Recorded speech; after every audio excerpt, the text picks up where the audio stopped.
Marcel Štefančík by nebyl Marcel Štefančík, aby nedal nějakého toho góla. Marceli, kde se ve vás vzala ta úžasná forma? No, ťažko povedať. Mne sa úplne akože nedarilo úplne celú sezónu tak, jak by som chcel. A no, prišlo to asi ten najlepší čas, by som povedal. Změnil jste třeba něco během těch posledních týdnů?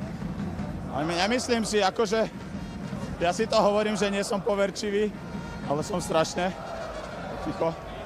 Ale neviem, proste robím všetko to, jak doteraz a chvála Bohu to tak vyšlo, že k tomu finále to tam začalo nějak padat, no.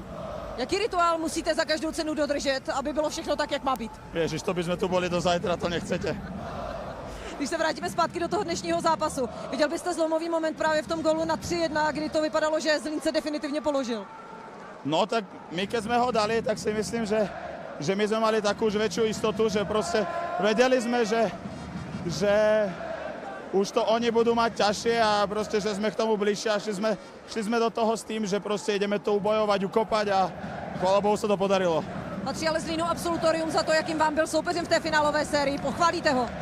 Určite, tak všetci vedia ich príbeh túto sezónu, takže klobúk dole.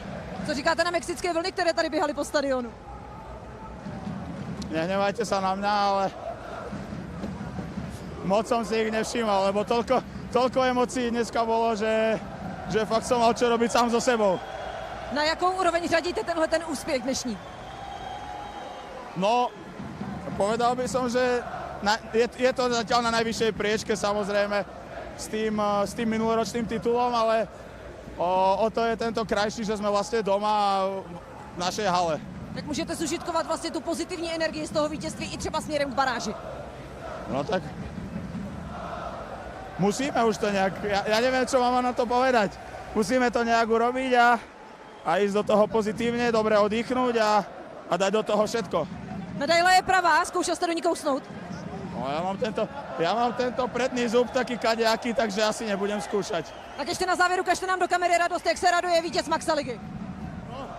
Keby, rád by som vám to ukázal, ale som na odpadnutie momentálne. Necháme samozřejmě Marcela Štefančíka odpočinout. Marceli, díky moc a gratuluju. Ďakujem vám, majte sa, dovidenia.